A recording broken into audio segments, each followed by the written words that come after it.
podcast de Bitcoin Economics es eminentemente educativo y no pretende ser una asesoría financiera. Bienvenidos al programa Bitcoin Economics, donde compartiremos las aplicaciones de Bitcoin como moneda, red monetaria y blockchain. Sé parte de la nueva economía descentralizada. ¡Iniciamos!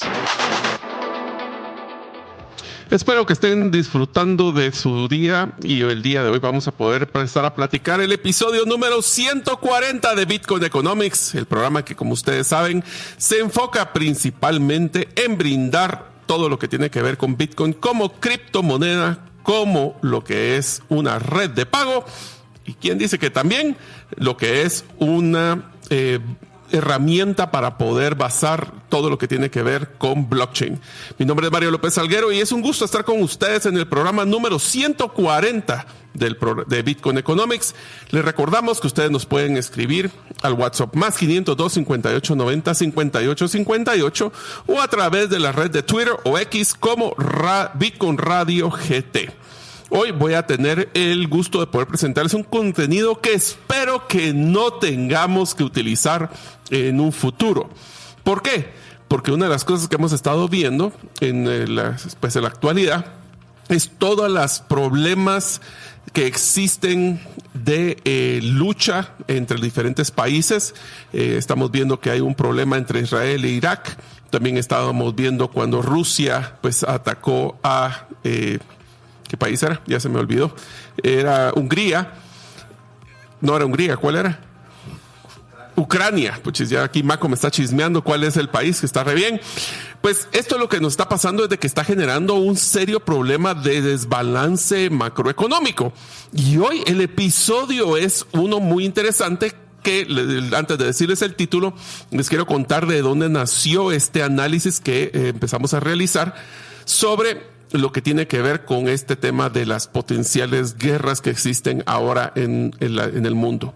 Recuerdo, porque como ustedes saben, a los que no me conocen, pues tengo la oportunidad de poder tener una empresa que se llama Biobotanic y nos dedicamos a hacer jardines verticales. Yo recuerdo que en la pandemia empezamos a investigar sobre cuáles podrían ser algunos jardines interesantes, pues temáticos, ¿verdad? Habían algunos que eran para salud, algunos que eran para personas no videntes, otros servían como terapia. Y uno de los jardines que me llamó muchísimo la atención se llamaba los jardines de guerra. Estos jardines, literalmente como dice su nombre, fueron creados o su diseño fue realizado para poder generar autosostenibilidad del ingreso nutricional, o en pocas palabras, la comida de las personas en la Segunda Guerra Mundial.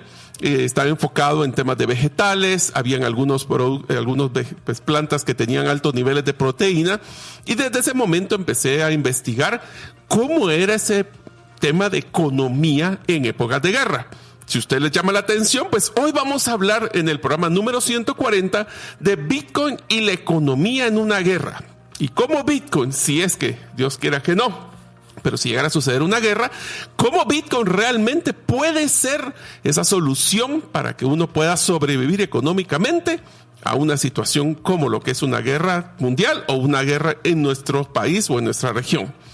En el primer segmento vamos a platicar de qué pasa con la economía durante una guerra. Después vamos a entender cómo interactúa Bitcoin y tercero, cómo nos podemos preparar. Dios no quiera, pasa una guerra, como Bitcoin puede ser la solución. Entonces, estamos claros de que vamos a hablar de dos grandes bloques en este tema de cómo afecta la economía durante la guerra. Y uno es si el país donde vives está involucrado activamente en la guerra o si tu país no está involucrado directamente en este conflicto. ¿Por qué? Porque las economías son muy diferentes de uno con otro. Entonces, ¿qué son las principales cosas que cambian en la economía de un país si está activamente involucrado en una guerra? Lo primero es que existe una reconversión industrial inmediata de todo lo que tiene que ver con factores de manufactura, especialmente temas de metalurgia o temas de metales, de un modelo civil a uno militar. O en pocas palabras, cómo se pueden producir todos los productos, transportes y medios para poder mantener esa guerra. Otra de las cosas es que existe un inmediato aumento del gasto público y déficit fiscal. ¿Qué quiere decir esto? Es que mucho del gasto, en vez de enfocarse posiblemente en temas de salud, de educación, lo asignan hacia la defensa para poder garantizar que se tienen los recursos necesarios para el personal y toda la maquinaria que es necesaria para poder mantener este tipo de avanzadas militares. Otra de las cosas que ha sucedido en la historia cuando está un país involucrado directamente en una guerra es que se hace un proceso de controles de precios, racionamientos y pérdida de libertades económicas. ¿Por qué? Porque obviamente se tiene que tener un control sobre todo lo que está pasando, es un tema de oportunismo o de falta de recursos. ¿Y qué es lo que pasa? Ustedes ya lo vivieron en la pandemia. Tienen un tema de que las personas empiezan a subir precios de productos básicos. Hay un tema donde como no hay tanto ingreso, especialmente temas de importación, como no hay importación o se restringe mucho la importación y exportación, los productos que se están produciendo en el país, que esa es una de las grandes ventajas que tiene Guatemala, es que sí producimos muchos, pues valga la pena, exportamos muchos productos que tienen que ver con la canasta básica. O sea, tenemos mucho producto de exportación de vegetales y de temas de consumo de primera línea. Entonces, ¿qué es lo que pasa cuando pasa esto? Pues uno de los impactos inmediatos a la población es que empieza lo que Bitcoin está exento, llamémoslo así, que es una inflación descontrolada. Un ejemplo de esto es lo que pasó con Alemania en la Segunda Guerra Mundial, donde el marco, que era la moneda, empezó a valer muy poco, si no es que nada. Entonces ahí es donde nosotros encontramos de que existe un serio impacto en la población. También, obviamente, al estar limitada la importación, inclusive muchos de los recursos que utilizan para producir toda esa maquinaria bélica, se basan en un concepto de limitar los productos básicos o crear una escasez muy fuerte de productos básicos. Y otra de las cosas que, aunque no lo crean, es la base de Bitcoin, es que existe un control impresionante de capital y limitación de acceso a divisas y ahorros. En pocas palabras, en un momento de guerra, aunque tengamos, como diría mi amigo Diego aquí ya presente, aunque vemos pantallas, dinero no tenemos. ¿Y eso qué significa? Que puede haber limitaciones de cuánto podemos sacar en efectivo, cuánto dinero podemos gastar, y existe una limitación de algo tan básico como lo que puede ser nuestra libertad económica. Algunos de estos ejemplos históricos podemos hablar de la Alemania cuando fue la Segunda Guerra Mundial, la Alemania nazi. ¿Qué pasó? Fue una economía altamente centralizada, uso de trabajo forzado y una inflación encubierta, lo cual generó un problema severo en la economía posguerra. Porque las personas, y voy a hacer un comentario rápido, un ejemplo, pero y después ya le doy la bienvenida a nuestro amigo aquí, Diego. Pero uno de los ejemplos que a mí me encanta decir es que personas que yo conocía de alemanes en la Segunda Guerra Mundial dejaban de invertir mucho en temas de bienes inmuebles, carros, productos que no se podían llevar, e invertían en temas móviles como lo que son joyas o oro. Entonces ahora podemos decirles, ¿cuál es el dinero digital más móvil que existe en actualmente?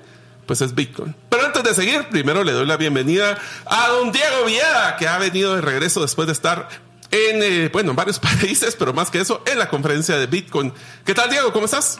¿Qué tal, Mario? Bien, ¿qué tal la audiencia? Espero que todo bien y pues escuchando este tema que es incluso bien relevante y bien actual, ¿verdad? Así es. Entonces, primero que todo, ¿qué te pareció interesante de este tema de Bitcoin y que si Dios no quiera pase una guerra, cómo podría afectar eso nuestra economía? Bueno, yo creo que definitivamente afecta la economía de cualquiera, ¿verdad? Uh-huh. En general, pero al nosotros escoger Bitcoin tal vez como un refugio ante este tema de las guerras, se vuelve de cierta forma discreto. Lo mencionabas ahorita, el tema de la Alemania nazi. En ese momento la gente que migró a oro también era bien difícil de moverlo, ¿verdad? ¿Cómo te ibas a llevar 3 lingotes en la bolsa? Eso no era posible. Y entonces la gente que estaba siendo perseguida en Europa y todo, era bien difícil de poderlo mover, y yo creo que ese era uno de los temas principales, que hoy en día con Bitcoin pues eso no es un poco más sencillo. Ahora, estamos hablando solo de uno de los primeros ejemplos, que es la Alemania nazi, pero ¿qué pasó en un Japón imperial?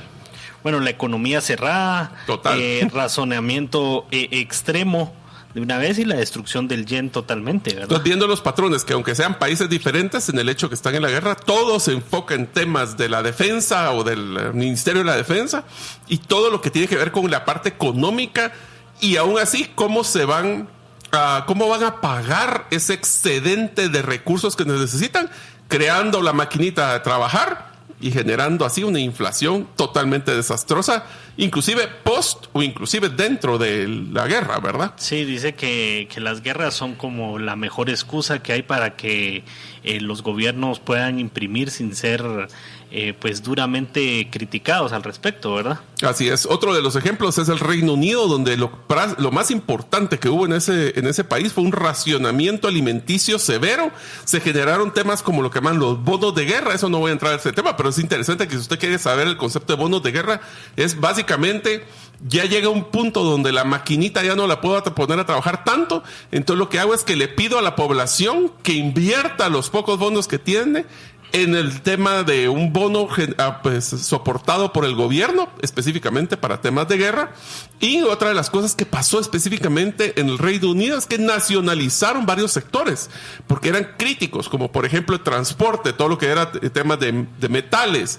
Inclusive en algunos casos me enteré de que habían algunos temas de empresas de alimenticias que también querían garantizarse de que la población no se quedara sin comer. Transporte como el ferrocarril también, ¿verdad? Exactamente. ¿Y en Estados Unidos qué le pasó en este tema como cuando estuvo en la guerra? Ahí hubo un estímulo industrial masivo, ¿verdad? Varios sectores que se vieron, digamos, forzados o de cierta forma por el gobierno a incrementar su oferta laboral. Y también un crecimiento económico gracias a la guerra, pero con intervención estatal. Este es un ejemplo de que pues hay varias películas que han contado sobre la historia de la guerra, donde empresas que se dedicaban a hacer ollas, por ejemplo, se trasladaron o cambiaron su modelo productivo para empezar a hacer cartuchos, por ejemplo, para armas o para hacer piezas para aviones. Entonces hubo una transformación industrial muy fuerte basado en sobrevivencia, pero también basado en intervención del gobierno. Así como, bueno, ya no vas a vender ollas, hoy te toca empezar a generar tanques, ¿verdad? Sí, y está el tema de las economías no activas en guerra, ¿verdad? Como por ejemplo Suiza, donde se mantuvo la estabilidad económica y sirvió como un refugio financiero para muchas empresas y personas de alto poder adquisitivo, aunque con algunos dilemas éticos. Así es. Una de las cosas que tenemos que tomar en cuenta es que hay una expresión muy bonita, pero es triste, que dice que no debemos desaprovechar una buena crisis. Por ejemplo, en el caso de Latinoamérica, específicamente Argentina y México, se beneficiaron de exportaciones de alimentos y materias primas, pero obviamente, ¿qué pasó? El haber generado todo ese crecimiento les pasó factura a través de una inflación por falta de control que tenía. Si está llamándole la atención este concepto, ¿qué está pasando? ¿Cómo podría pasar una economía de un modelo tradicional a un modelo de guerra? Pues vamos a seguir hablando de cómo prepararse en una economía de guerra con Bitcoin y después el rol de Bitcoin en un mundo incierto. Pero eso lo vamos a hacer después de escuchar los mensajes de nuestros patrocinadores que hacen factible y posible que nosotros en Bitcoin Economics podamos brindarle contenido de calidad cada semana. ¿Te gustaría invertir en Bitcoin pero no sabes cómo hacerlo? Solicita una asesoría que te permita invertir en Bitcoin de una forma rápida y segura. Mi nombre es César Tánchez y puedo guiarte paso por paso y sin tener acceso a tus fondos. Solicita una propuesta al WhatsApp +502 59 19 05 42. Tus clientes se confunden de tu propuesta única de valor y por ende te comparan únicamente por precio. Tu embudo de ventas no está generando los prospectos que necesitas. Tu estrategia y tu cultura no generan el compromiso de tus colaboradores a la ejecución. En Gerente de los Sueños te acompañamos con herramientas prácticas, simples y relevantes para acelerar tu negocio. Pide tu cita en la página gerentedelosueños.com. Espero que estén disfrutando el programa número 140 de Bitcoin Economics, donde estamos hablando de Bitcoin y la economía en una guerra. En el segmento anterior hablamos de cómo cambia una economía en un país que está activamente involucrado en la guerra y otro que no está involucrado directamente en dicho conflicto. Pero ahora vamos a entrar, Diego, a platicar de cómo se prepara, cómo debería prepararse para la economía de guerra con Bitcoin. Es importante que estemos hablando de que no solo va a ser del tema de nuestro patrimonio, sino inclusive el proceso de intercambio que pudiera llegar cuando se cae o hay una hiperinflación donde realmente el billete que estamos teniendo en la bolsa ya no vale nada. Que es, digamos, lo que afecta al final a todos los ciudadanos a nivel global, ¿verdad? Porque independientemente si son países que están involucrados directamente en guerra o no, esta es la parte que son lo que uno llega a sentir, digamos, aunque el país no esté exclusivamente en guerra. Ahora yo voy a tratar de darle una voz de esperanza, especialmente a todos los que nos escuchan aquí en Guatemala o en Centroamérica. Y Diego, te quisiera que este comentario que voy a hacer, vos me digas si estás de acuerdo o no. Pero en una guerra, supongamos que llegara a existir una guerra mundial, obviamente Guatemala no es un país estratégico por nuestra capacidad militar, pero sí es uno estratégico para poder proveer especialmente temas de alimentos y de materias primas para aquellos países que sí están involucrados en esto. Entonces yo veo que una guerra mundial, aunque va a generar muchísima incertidumbre y va a generar muchísimos problemas económicos, puede ser una oportunidad muy interesante para nuestros países en desarrollo. Sí, definitivamente. Yo creo que, digamos, las potencias mundiales van y buscan países como el nuestro como para poderse proveer de algunos, como bien decías, alimentos, recursos naturales y otro tipo de, incluso, digamos, ubicación estratégica, ¿verdad? Que tal vez no es nuestro caso, pero sí es el caso de otros países. Depende cómo paren las posiciones de los dos bandos. Exactamente, entonces sí se vuelven como oportunidades de crecimiento, pues, militar de alguna forma, ¿verdad? ¿Y cuáles crees que son los principales problemas que son más comunes cuando hay una guerra, como en la actualidad? Bueno, lo primero es el congelamiento de las cuentas bancarias, ¿verdad? O que deje de funcionar los bancos, como ya hemos visto por ciberataques, ¿verdad? Que se puedan dar. O por el simple hecho de que un banco se vuelva inoperante en esos puntos, ¿verdad? Entonces imagínense, amigos, que ustedes tuvieran dinero en que primero las tarjetas de crédito dejaran funcionar y que ustedes digitalmente no pudieran accesar a su dinero. ¿Cómo comprarían productos o servicios para poder mantener su calidad de vida, o por lo menos al mínimo, no digamos que el 100%? Pues eso es uno de los primeros temas que vamos a hablar. El otro es la devaluación de la moneda nacional, ¿verdad? Lo que hablábamos como... prende la maquinita, se baja el valor del dinero. Sí, en esteroides, pues, ¿verdad? Que ya lo hemos visto, digamos, de alguna forma con otras crisis como el tema de la pandemia, etcétera, ¿verdad? Donde se prende la maquinita y pues empezamos a ver una inflación descontrolada. Eso también pasa en temas de guerra. Y bueno, hemos visto también en algunas situaciones de economías que han tenido problemas como la de Venezuela, donde hay una censura financiera, pérdida de privacidad y limitación de acceso a los propios fondos. Porque yo puedo decir, voy a ser un extremo, 1 millón de quetzales, pero te ponen un límite de sacar 100 quetzales al día. Sí, y eso pasa, digamos, incluso como no solo en guerra, sino en momentos de tensión entre países, ¿verdad? Uh-huh. Como pasa entre China y Taiwán, ¿verdad? Donde, pues, ¿verdad? La gente que tiene que hacer negocios entre esos dos países, pues realmente su privacidad financiera es muy poca, ¿verdad? Entonces te diría esta frase como que me la acabo de inspirar y dice, no importa el dinero que tengas, lo que importa es el dinero que puedes accesar. Sí, al final sí.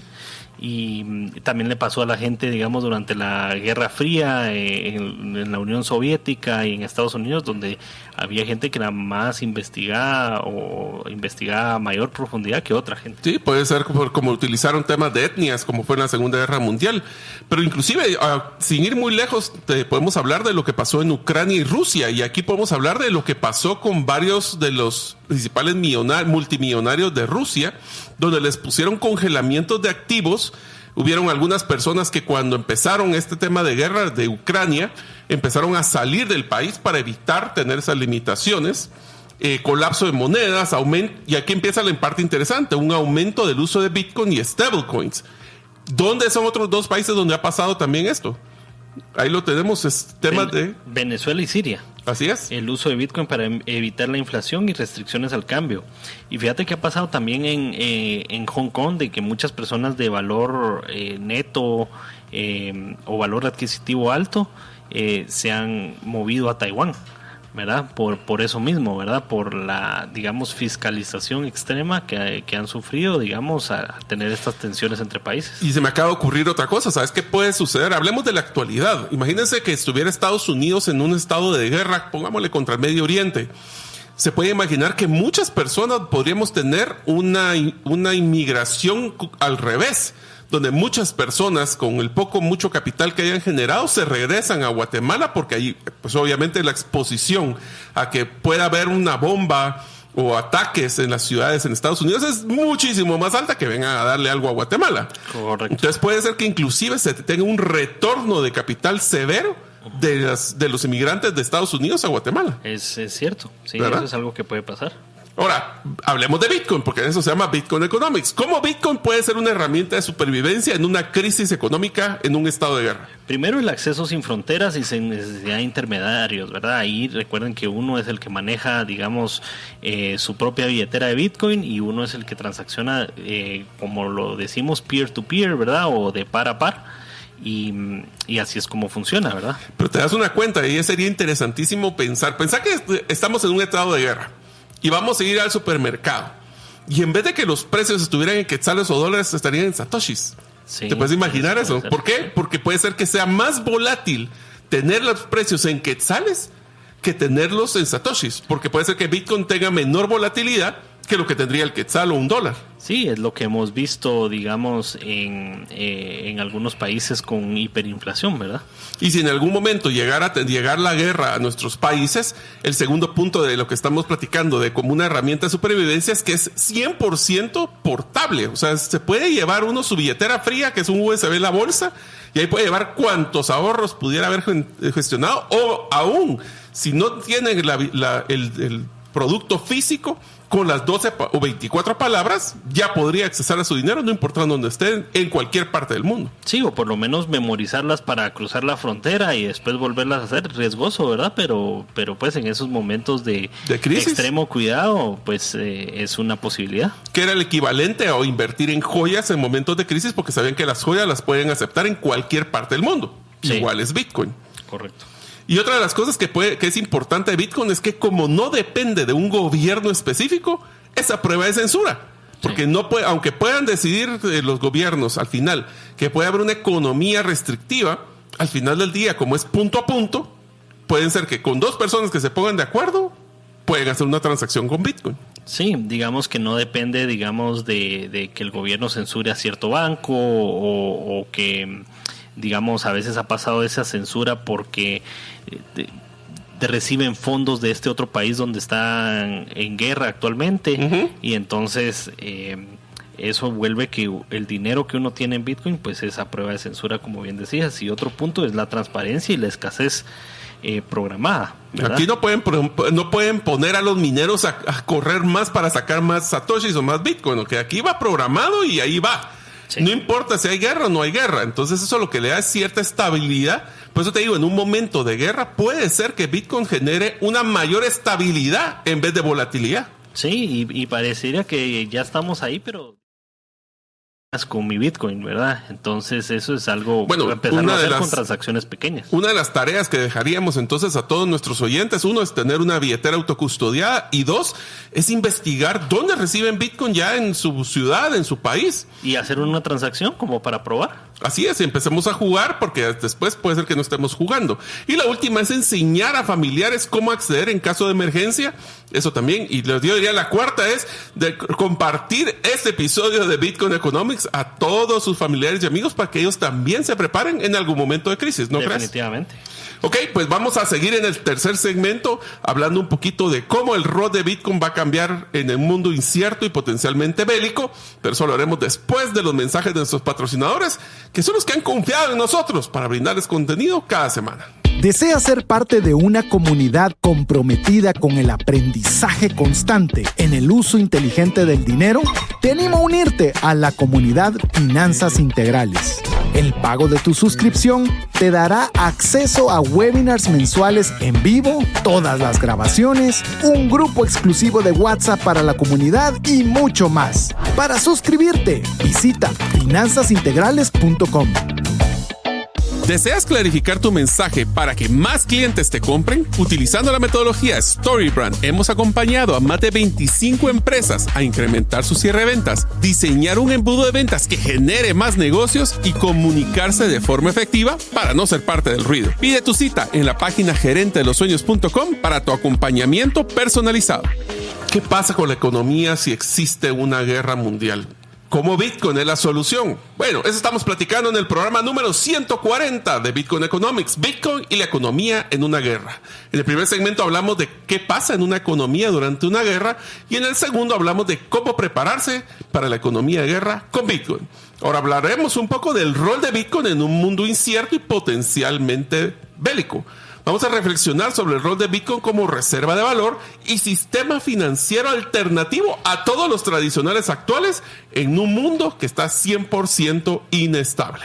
Así que, Diego, ¿por qué no platicamos un poco sobre cómo es la guerra o cómo creemos que puede ser una guerra moderna y de dónde va a ser la disrupción en la economía global? Sí, digamos que ahora, ya en esta época donde es un mundo más globalizado y donde de alguna forma todos los países están interconectados, por lo menos, entonces vemos que hay una disrupción de las cadenas de suministro y donde éstas se rompen, ¿verdad? Y ya lo vimos con la pandemia nuevamente, que no es una guerra como tal, ¿verdad? Pero sí es un evento globalizado al respecto, y lo que miramos pues es una escalada de precios de las diferentes, digamos, partes logísticas que hay en la cadena de suministro.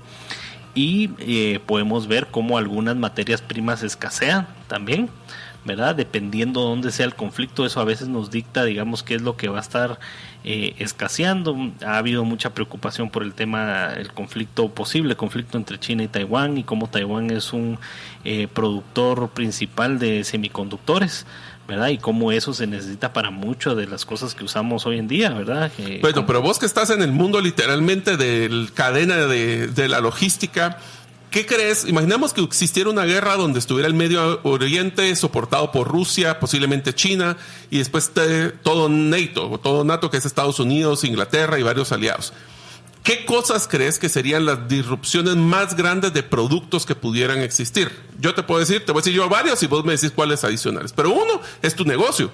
Toda la parte de automóviles, motocicletas, todo lo que tiene que ver con electrónicos, todo ese tipo de cosas son de las primeras que estarían rompiéndose la cadena de suministros. Sí, definitivamente vehículos, pues se vuelve una prioridad, pues hacer vehículos de guerra, ¿verdad? No tanto de vehículos comerciales. Y aunque bueno, tenemos ejemplos donde en el conflicto de la Guerra Fría, pues no se rompieron como tal, pues tampoco había una escalada tanto de armamentos, ¿verdad? Entonces esa es una. Yo creo que el tema de computadoras y todo el tema tecnológico también, ¿verdad? Definitivamente. Bueno, eso si te diste cuenta, esa es una de las cosas que ha estado peleando mucho el presidente Trump, de toda la información y el desarrollo de la tecnología más innovadora, especialmente en temas de inteligencia artificial, y también lo mencionó con temas de criptomonedas. Lo querían que fuera el líder Estados Unidos. Sí. ¿Será que él sabía algo de que viene este tipo de guerras y se está preparando para ser independiente y autónomo? Definitivamente. Y otra cosa que mirábamos es cuando mencionabas vehículos eléctricos, ¿verdad? Mirábamos que muchos de los minerales que se necesitan para estas baterías, pues los tiene China, ¿verdad? O los produce China. Entonces... Imagínate repuestos. Sí. Se te daña tu carro y ahora ya no tenés acceso. Bueno, muchas de las marcas, estás hablando de Corea, estás hablando de China y de Japón. Exacto, en ese momento, digamos, el servicio se vuelve algo mucho más importante, ¿verdad? Y el tema de alimentos, ¿qué tanto nosotros importamos alimentos per se? Sí.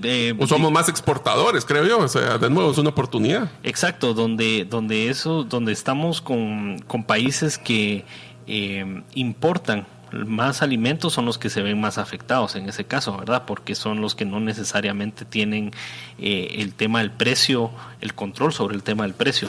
Otro de los temas que es muy, muy de actualidad es el tema de los aranceles famosos. Eso significa que pudieran también sanciones financieras internacionales. Yo me peleo con China, pues 400% de arancel a todo lo que tiene que ver con China, porque no quiero o inclusive no vamos a recibir nada de China, o no vamos a recibir nada de Rusia.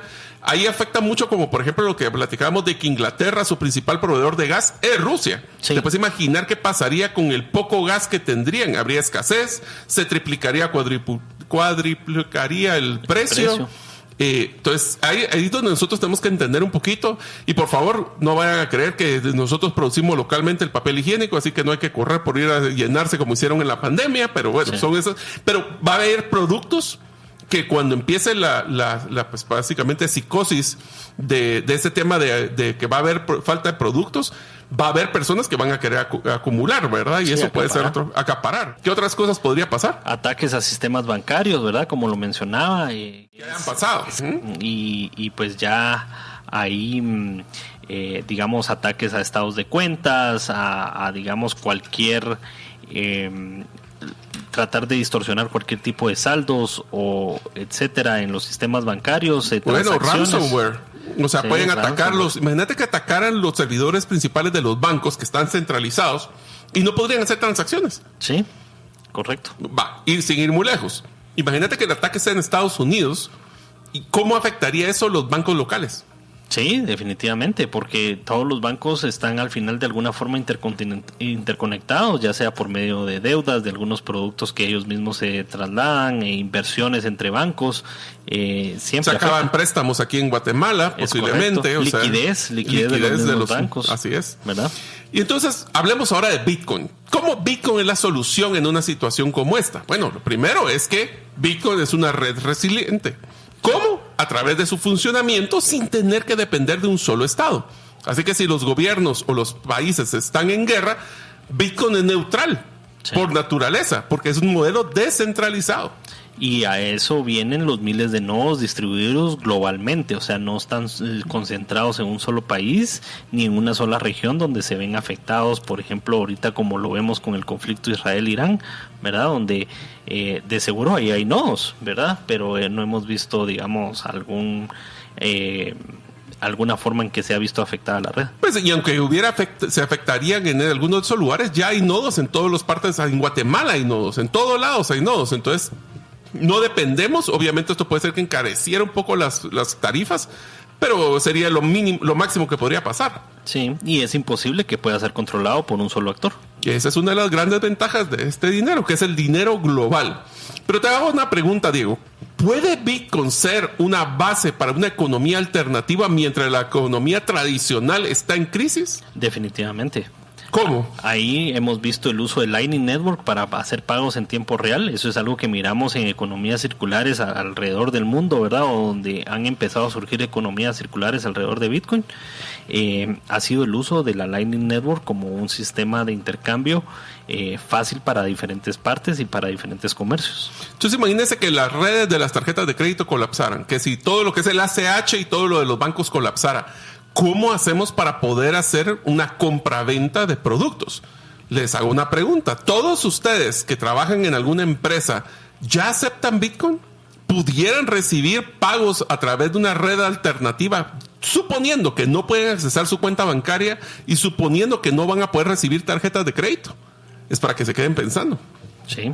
Las stablecoins en redes descentralizadas como alternativa para las transacciones también, ¿verdad? Yo estoy seguro que, digamos, algunos gobiernos migrarían hacia eso, ¿verdad? Sí, aunque siga siendo controlado por ellos.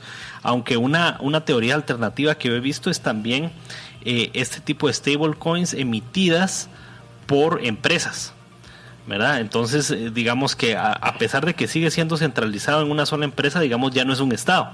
Entonces, ese es un paso, digamos, entre comillas, hacia la descentralización, pues. Podría ser, aunque también ahí empieza a tener todos los problemas de centralización, ¿verdad? Claro, que esa es la ventaja de Bitcoin versus las stablecoins también. Definitivamente, pero acorta la brecha de la confianza del individuo, posiblemente. Y ahora te lo voy a poner de otro lado. Una de las grandes fortalezas que tiene específicamente Guatemala es su red eléctrica. O sea, desde el tema de la ley de desarrollo de la red de electricidad en Guatemala, y tal vez toda la gente de demanda sería que están los ríos, si vuelvan a seguir soplando el viento. Entonces, toda esta energía, especialmente la energía sostenible, va a seguirse produciendo. Y si no tienen ahora una demanda, porque puede ser que exista una crisis de razonamiento, ¿cuál podría ser una opción para esa energía? La minería, como forma de acceso a esa energía y poder económico descentralizado. Así que, amigos, yo no quiero que este episodio sea un tema de alarma y de emergencia, pero sí de conciencia, que puede haber y está existiendo una inestabilidad política y económica en el mundo en la actualidad. ¿Tienen ustedes, aunque sea un pequeño monto, en alguna de las billeteras de Bitcoin para que si existe una crisis, por lo menos puedan sobrevivirla? Creo que la pregunta más importante que deberíamos de considerar durante este episodio, ¿no crees? Sí, es la importancia de la soberanía financiera individual y que nosotros poseamos Bitcoin como parte de ser soberanos, independientes, ¿verdad? Y poder ser resilientes hacia un efecto o hacia un evento como este. Entonces, ¿qué pasaría si se diera una guerra financiera global? Bueno, ya hemos hablado de muchas de las restricciones, pero hemos platicado que Bitcoin podría y es la solución para poder sobrevivir. Veámoslo como que es el mismo concepto de oro, solo que ahora digital. ¿Y qué pasaría con Bitcoin? ¿Sería que eso se considera ya oficialmente? O sea, que puede ser que una guerra generara ese empuje final para poder categorizar a Bitcoin como oro digital. Ahí te lo dejo para que vos lo penses. Definitivamente. Y cerramos este segmento con el comentario más importante, que es, recuerden, es tan importante tener la soberanía financiera individual de cada uno de nuestro dinero. Así que vamos a llegar al siguiente segmento, pero no antes, sin poder pedirles que escuchen estos mensajes de nuestros patrocinadores que han confiado en nosotros para brindarles contenido de calidad y de Bitcoin y que aguanten una guerra económica cada semana. ¿Te gustaría invertir en Bitcoin pero no sabes cómo hacerlo? Solicita una asesoría que te permita invertir en Bitcoin de una forma rápida y segura. Mi nombre es César Tánchez y puedo guiarte paso por paso y sin tener acceso a tus fondos. Solicita una propuesta al WhatsApp +502 59 19 05 42. ¿Deseas realizar una desintoxicación digital en donde vives y trabajas? Para esto necesitas rodearte con la naturaleza, pero de una forma sostenible. En By Botanic te acompañaremos en tus proyectos de jardines verticales, azoteas verdes, paisajismo y jardinización, pero de una forma que mejore el medio ambiente. Para conocer más de nuestros proyectos y cotizar el tuyo, búscanos en la página bybotanic.com. Esperemos que estén, pues no sé si preocupados, con esperanza o entusiasmados de poder invertir en Bitcoin como un formato o un modelo para poder resguardar valor y realizar transacciones en un potencial mundo con guerra. En este episodio número 140, donde estamos hablando de Bitcoin y la economía en una guerra, hablamos de qué pasa en una economía durante una guerra. En el segundo segmento hablamos de cómo prepararse para la economía de guerra con Bitcoin. Y el tercero, cómo es el rol de Bitcoin en un mundo incierto. Ahora vamos a entrar en el segmento que, como dice Diego y César, me gusta un montón porque es una cápsula en la historia donde vamos a hablar del precio de Bitcoin y las principales noticias. La semana anterior andábamos con un precio rascando el all-time high de 110,139. Actualmente estamos en 108,723. O sea, básicamente seguimos casi igual, bajo un 1.28, lo cual no es nada. Al year to date, o si hubieran comprado ustedes $100 el 1 de enero, al día de hoy, oigan esto, siempre me encanta porque es cuando hacemos un comparativo. Si hubieran invertido $100 en Bitcoin, $100 en las 7 empresas que le llaman las Magnificent Seven, que son las 7 empresas más enfocadas en tecnología en la bolsa, o si hubieran invertido en la bolsa, como sería el comparativo. Así que se los doy muy fácil. Si hubieran invertido $100 en Bitcoin el 1 de enero, hoy tendrían un 16.36 de retorno. Si lo hubieran hecho con las Magnificent Seven, tendrían menos 0.22. Y si lo hubieran hecho con el Standard & Poor's 500, que son las 500 empresas más grandes de la bolsa, 2.58. Y si lo hubieran hecho en vez de eso, a los últimos 12 meses, hubieran invertido hace un año exacto, Bitcoin 68.85, Magnificent Seven 22 y Standard & Poor's 10. Así que ustedes pueden saber cuál ha sido la mejor inversión, si hubiera sido hace un año o si hubiera sido desde principios de año. También, ¿cuánto estamos del all-time high? Pues bueno, el all-time high fue el 22 de mayo, fueron 111,986, estamos bien cerca.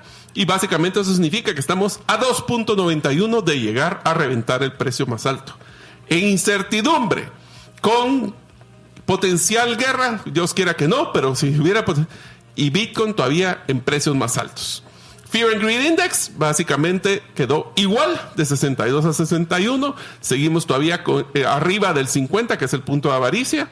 Y ahora vamos a hablar de las principales noticias de esta semana. Así que para eso Don Diego los va a mencionar. Sí, tenemos ahí de que el CEO de Coinbase se reúne con legisladores británicos en Londres para hablar sobre Bitcoin y criptomonedas. Yo creo que es un tema que va saliendo y que todos los países se van interesando. Definitivamente al Estados Unidos entrar en ese tema o en esas conversaciones, o al ser un punto de referencia en las elecciones pasadas, pues ha llamado la atención de muchos otros países. Y la semana pasada hablamos, Diego, de que están dos grandes tendencias. Uno es, más países están empezando a explorar o a legislar o a empezarse a involucrar en temas de criptomonedas. Y dos, que estamos llegando al punto de adopción institucional, donde es como el punto de inflexión. Porque cada vez hay más empresas públicas o privadas que están invirtiendo. Sí. Vamos con la siguiente. Un poco en la línea de lo que mencionabas, que por ejemplo aquí la empresa comercializadora de productos agrícolas Davis Commodities comprará $12 millones en Bitcoin. Y en pocas palabras, así como 12 millones, así como chish, ¿verdad? Porque cada vez vamos hablando de 100 millones, 1 billón y cosas así. Ahora es como 12 millones, qué poquito, ¿verdad? Pero bueno, ya quisiéramos tener ese dinero. O miremos en Japón, ¿verdad? Que la empresa Metaplanet ha adquirido 1,112 bitcoins, aproximadamente $113 millones, lo que eleva las tenencias totales a 10,000 bitcoins. Imagínate, 10,000 bitcoins. Ustedes querían con 10,000 bitcoins en su billetera. Bueno, retirarse dirían algunos. Y ahora puedes comprar Bitcoin con efectivo en las estaciones de tren en Suiza. ¿Será que ellos saben de que ahora, imagínate que pudiéramos decir que en los chicleros nos vamos a meter dinero y nos van a cargar Bitcoin? Bueno, ya estamos en casi eso. Sí, y la tendencia que mencionabas de países, ¿verdad? Que, por ejemplo, el ministro de Finanzas de Pakistán y el ministro de Estado de Criptomonedas, Bilal... Espérate, paciencia. Ajá. Hay un ministro de Estado de criptomonedas en Pakistán. Sí. Eso es algo increíble. O sea, y acaban de hablar con Michael Saylor sobre Bitcoin, ¿verdad? Él los ha estado asesorando. Pero es que me encanta, o sea, imagínate, hay un ministro de criptomonedas. O sea, ya no es un tema de, estamos pensando regular el tema de criptomonedas, estamos pensando poner una reserva de valor. No, aquí ya tienen un ministro. Sí, imagínate. Eso ya es tener una Pakistán, posición fuerte. ¿Te acuerdas que es uno de los lugares de que ya definieron que por pues no por ley, pero que existe un incentivo para que empiecen a minar Bitcoin en Pakistán también? Sí. Y tenemos la Asamblea Nacional de Vietnam aprueba la ley para legislar las criptomonedas. Ya vieron, o sea, estamos hablando de Japón, Inglaterra, Pakistán, Vietnam. ¿Quiénes más? Estados Unidos, con JP Morgan, que informó que el primer trimestre de 2025 fue uno de los mejores periodos registrados para las empresas mineras de Bitcoin que cotizan en bolsa. Así que no solo estamos hablando de que están invirtiendo, sino que las empresas que están en la bolsa, que hacen minería, tuvieron un hitazo para este primer trimestre. Y en Brasil, que la empresa brasileña que cotiza en bolsa, Melius, recauda $32,5 millones para comprar más Bitcoin. ¿Qué será que tanta... O sea, yo fíjate que ahorita me empezó a cuestionar con toda la temática de la guerra, pero te das cuenta de que muchas empresas de la bolsa en Estados Unidos, la semana pasada hablamos de casi 10 o 12 empresas que empezaron a invertir en la bolsa. ¿Será que ellos, su encargado de cumplimiento de riesgo, les está diciendo empiecen a diversificar sus fondos porque ya no solo tienen que tenerlos en bolsa, porque se puede caer si hay una guerra, en oro? Tal vez, pero también el oro no lo podemos mover y no hay tanto. Empiecen a invertir en Bitcoin porque puede ser que ahí tengan su única reserva para que esta empresa no quiebre si es que existe una guerra. Sí, y después hay un usuario en China que perdió $7 millones después de comprar una billetera fría en TikTok, ¿verdad? En la versión TikTok de China. Entonces, gran diabla. No puedo creer. Alguien compró una billetera fría en TikTok. Se la mandaron, seguramente tenían las llaves también, metió $7 millones y se los bombearon. Sí. Wow. O sea, no compren billeteras en TikTok, por definitivamente, favor. O en Facebook Marketplace o no, ni en Amazon. O sea, hay que ir directo a la página del proveedor. Así es.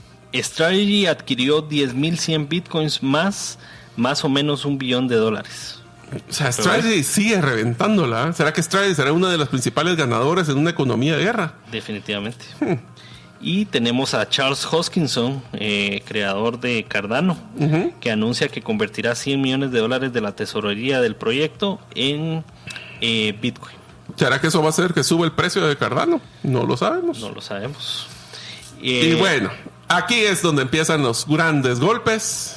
Dale. BlackRock, con 11,5 billones de dólares, aspira a convertirse en el mayor gestor de criptoactivos del mundo en 2030. Y solo quiero recalcar, ahí hubo una mala traducción porque es 11.5 trillones. No son billones, es trillones de dólares. Yeah.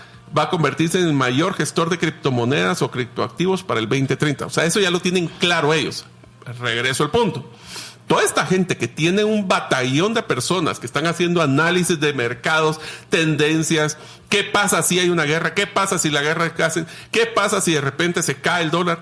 Todos estos, lo que ha estado haciendo BlackRock, ¿será que no era porque pensaba que podía haber un problema de suministros y todo esto, y lo que estaban haciendo era preparándose para poder aguantar un modelo como que fuera de guerra? Seguramente ellos tienen mucho más datos de lo que uno pueda tener.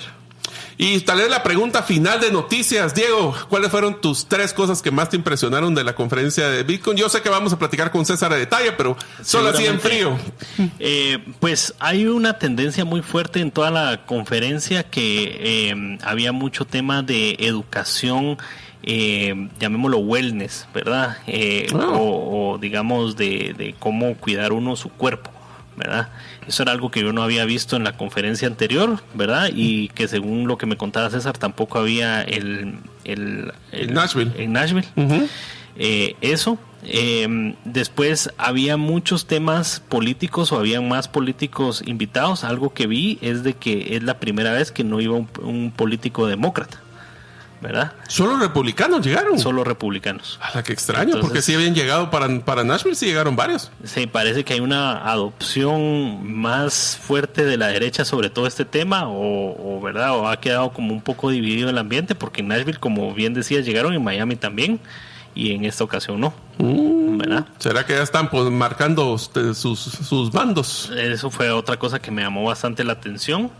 Y después tuve la oportunidad de entrar a una donde está Grant Cardone, ¿verdad? Que es un autor famoso y un magnate de las bienes raíces en Estados Unidos, donde él ya planea integrar algunas cosas de blockchain con, digamos, el mundo de bienes raíces, y por medio de, digamos, las ventas que él está teniendo, y él lo decía, ¿verdad? Yo, digamos, vendiendo bienes raíces, vendiendo cursos, vendiendo libros y todo, yo lo que estoy haciendo es agarrar el fiat que todos tienen y usarlo para comprar Bitcoin. Y buena estrategia. Sí, eso era lo que decía, ¿verdad? Entonces me llamó bastante la atención. Una de las cosas que me comentó César, y con eso vamos a terminar el programa, también que hubo una tendencia muy fuerte anti inteligencia artificial. Como que era ese concepto de descentralización, ¿verdad? Que también era una de las cosas que me mencionó que le sorprendió. Pero bueno, espero que todo lo que estamos platicando el día de hoy haya sido solo una ilusión y que no vaya a existir una guerra mundial. Pero si existiese, o si hay una pequeña probabilidad que pudiera suceder, ¿estás listo con un poco de Bitcoin para sobrevivir dicha guerra? Esperemos que este contenido del programa número 140 de Bitcoin Economics haya sido de su agrado. Por favor, si ustedes tienen amigos que quisieran que también logren sobrevivir una crisis económica, pues por favor compartan el podcast que sale todas las semanas en cualquiera de las plataformas principales donde escuchan radio por internet. Mientras estamos nosotros sacando el siguiente contenido, esperamos que estén muy bien y nos vemos la próxima semana.